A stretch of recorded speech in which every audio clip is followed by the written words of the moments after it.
This video is all about the difference between awakening and enlightenment. And I mean this in a very spiritual sense. Many people in our modern world don't understand the distinction, but it's really, really important. And I'm going to lay it all out for you right here in this video.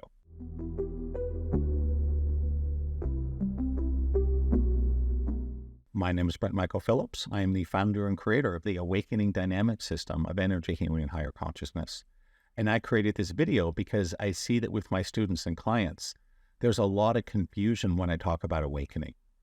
People have unrealistic expectations about what it is or what it can do. Similarly, a lot of us are running mythologies about enlightenment. A lot of the things we think we know about awakening and enlightenment come out of movies and TV shows that are designed to entertain, not to inform or educate. And that's cool. I love TV. I love movies.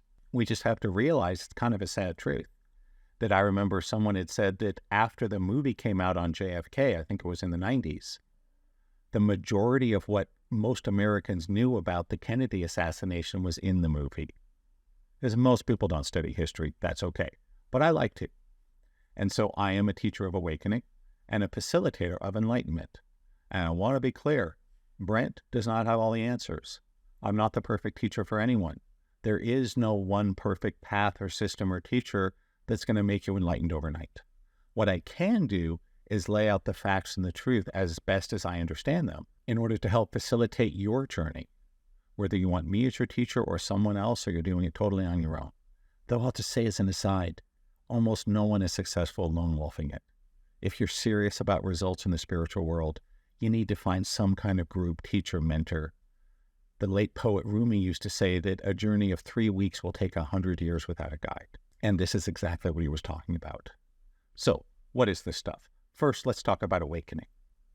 When I say awakening, I mean something very specific. When I say awakening, I'm not talking about learning about energy healing or how to talk to angels or how to use the secret to manifest through the power of your mind. It doesn't have anything to do with that. All that is cool stuff. I've studied it, I practice it, I teach some of it. So it's cool stuff, but it has nothing to do with awakening. What I would offer is this. Awakening has nothing to do with metaphysical tools. So what are metaphysical tools? Subconscious block clearing through hypnosis or NLP or some kind of energy healing, right? Great metaphysical tool, nothing to do with awakening.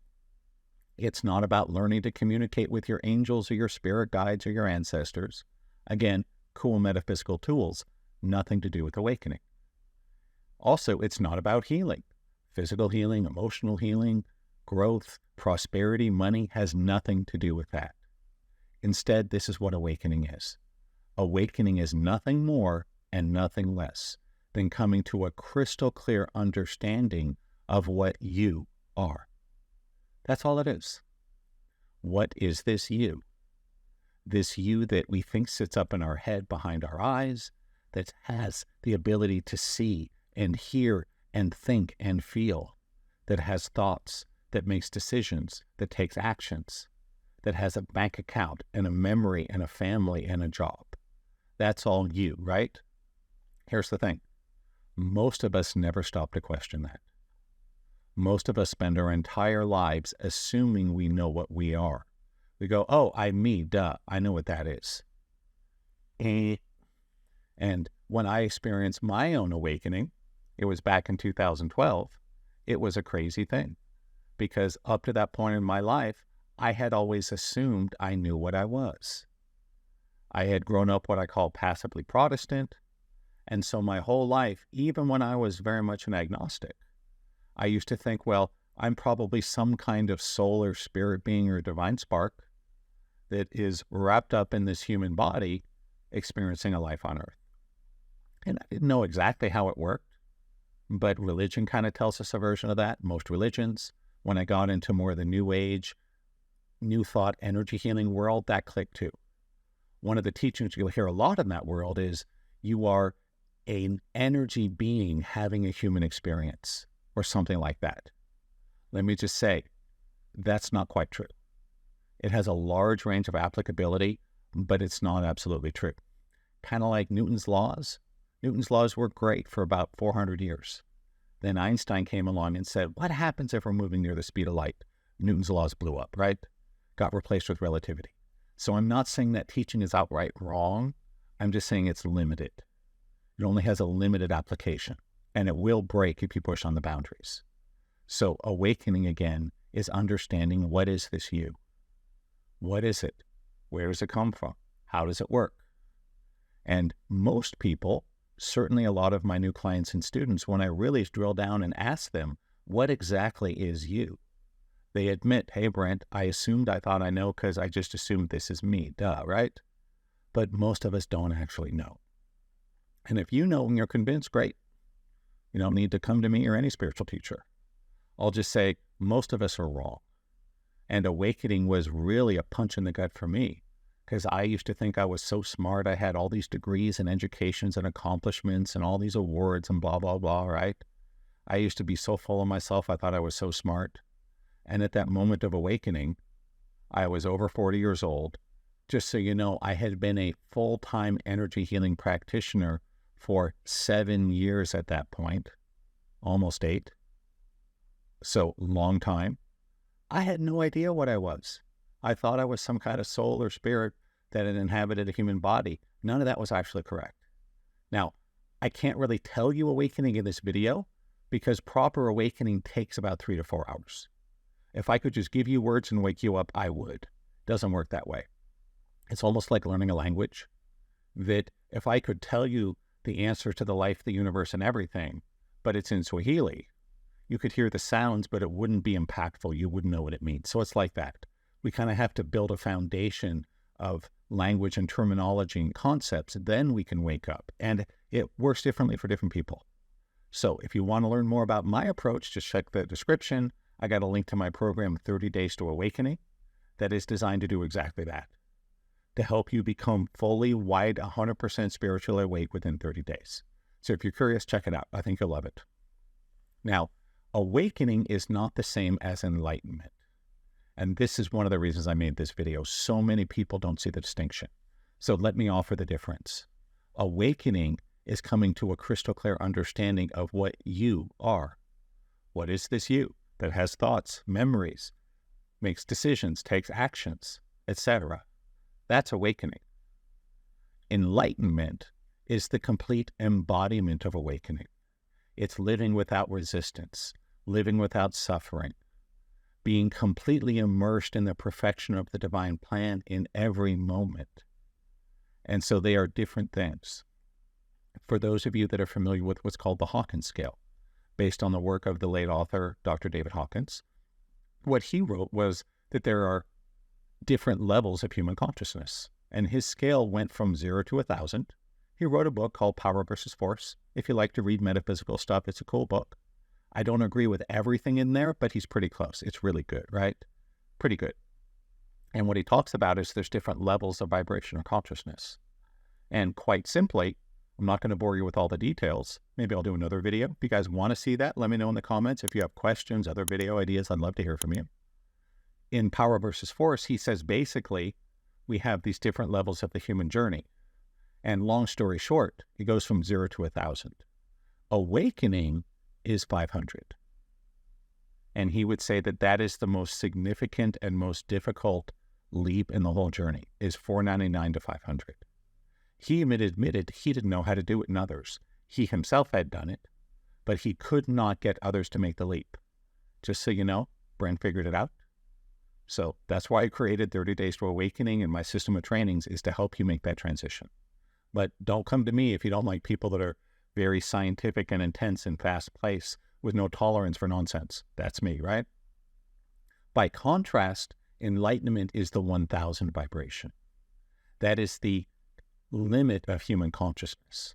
Some call that Christ consciousness or ascension consciousness or true masterhood or versions of that. The Buddha mind, there's a lot of terms for it.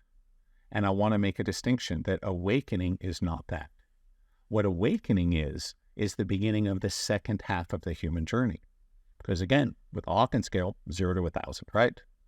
500 is the middle. And here's the sad thing. Almost all the humans on the planet have no idea that second half of the journey is there. because poor 99 is the pinnacle of success through the ego. You know a lot of things, maybe you make a lot of money, have a lot of family and friends, and you're very accomplished, but you're still suffering because you're still identified with being a separate being. You think you are your ego. It's that simple. So go around and play as much as you like in those vibrations. Don't let me stop you, right? One of my colleagues, another awakening teacher, his name is Jim Drever, had a great saying. He would say, most people don't want real freedom. They just want to build a bigger prison to let their ego roam around in. And that's most of the world. I don't intend that as judgment. It's just like saying, if I were a 12-foot tall alien and I came to Earth, I'd be like, wow, Earth humans are short, right? Anywhere from 5 foot to maybe 7 feet tall, most of them. No one's 10 or 12 feet tall. So it's not a moral judgment of their worth as people. It's just an observation that, hey, if you're 12 feet tall, everyone seems short, right? And so once you're past that 500 into awakening on your journey to enlightenment, you'll look around and see a lot of people totally immersed in the ego, spending all their time and energies just trying to build a bigger prison. But hey, if you're going to be stuck in prison, you might as well build a nice one, right? You might as well have cable TV in your cell and a pool table and video games and a chef making custom meals, right? Why not? But at some point, you're going to want real freedom. And if you study the lives of highly successful people, many of them realize this. There comes a point when more money, more success, more homes, more private jets, more power doesn't do the trick. You'll realize that I'm still me, just in fancier clothes, in a bigger house, and a more expensive car. But there's nothing different on the inside, at least not over time. And so awakening is the beginning of the end of suffering. Not the end of suffering. Enlightenment is the end of suffering, which is nothing more than complete embodiment of awakening, connecting the head to the heart. And I'm sure a lot of you watching this video have watched spiritual videos and been to seminars and read spiritual books, and that's great. But how many of those great teachings do you really embody? Do you live your life according to the truth of it? And if you're like most people, the answer is not a lot. I like to talk about road rage. When I was back in the 90s, I remember when I first read Conversations with God, oh my gosh, I loved it. I love Neil Donald Walsh. I think he's an amazing author. I love how he writes. It really helped me a lot. And I had all these great ideas about God and the universe and the nature of life. And it was amazing sitting with my cat in my lap in my easy chair on Saturday night reading the book, right? It was great. And then I'd be like, damn, I'm out of beer. I need bread or something. And I'd hop in my car to head to the store. Some idiot would cut in front of me and I'd be yelling at him, screw you, buddy. I hope you die, right? I just want to point out, I had great ideas in my head, great spiritual knowledge, but I didn't embody it. So enlightenment is the full embodiment. But enlightenment, there's a lot of mythologies too.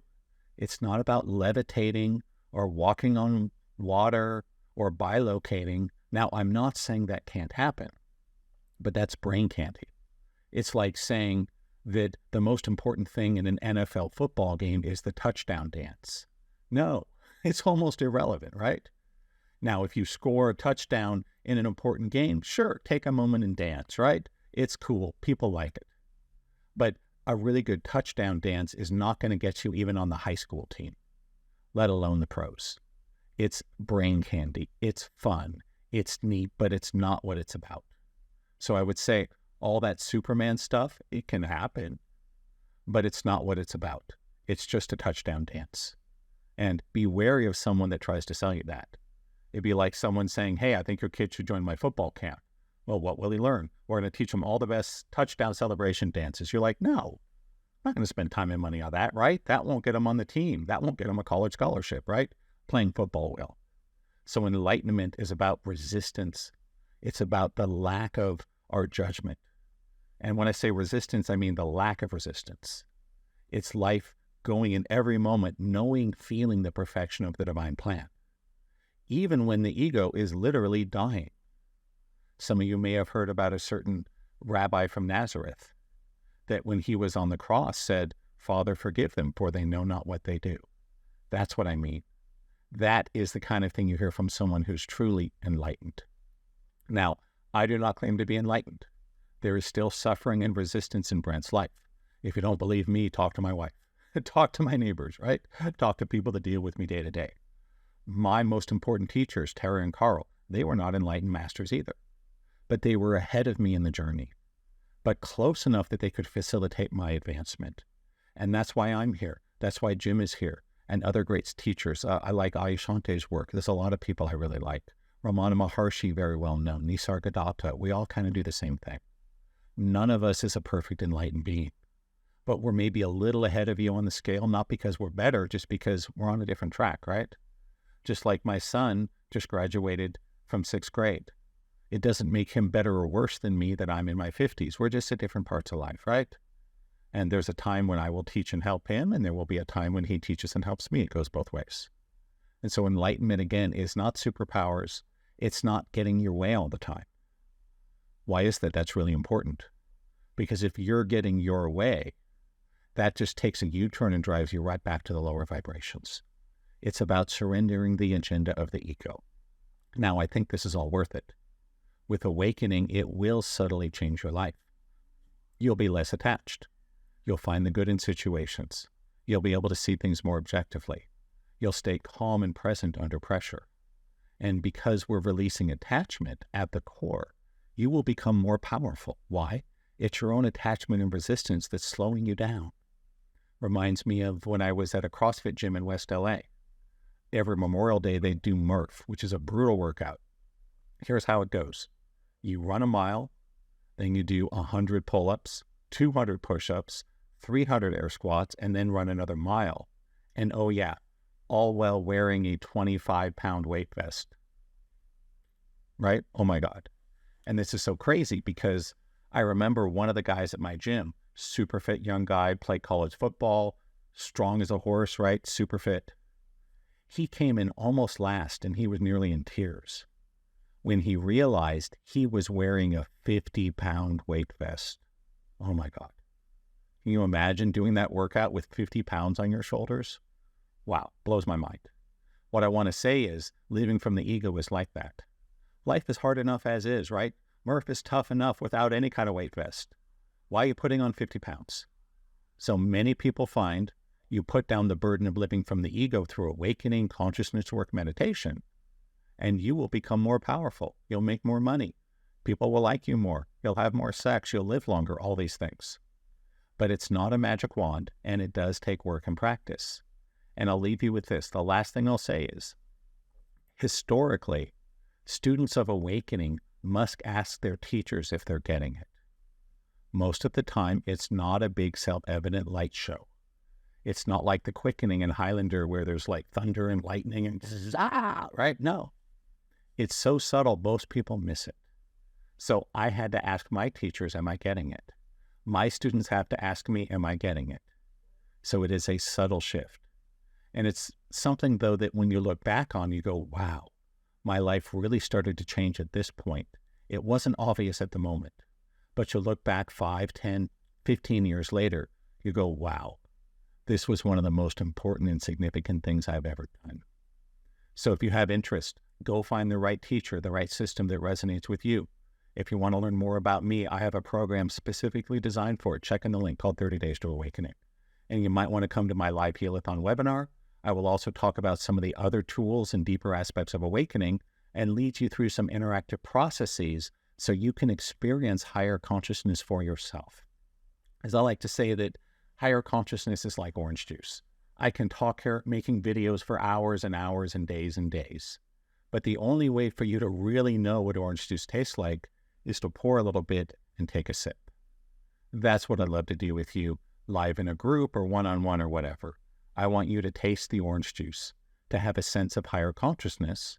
And if you want to pursue it, talk to me or any other teacher. We would love to be your guide.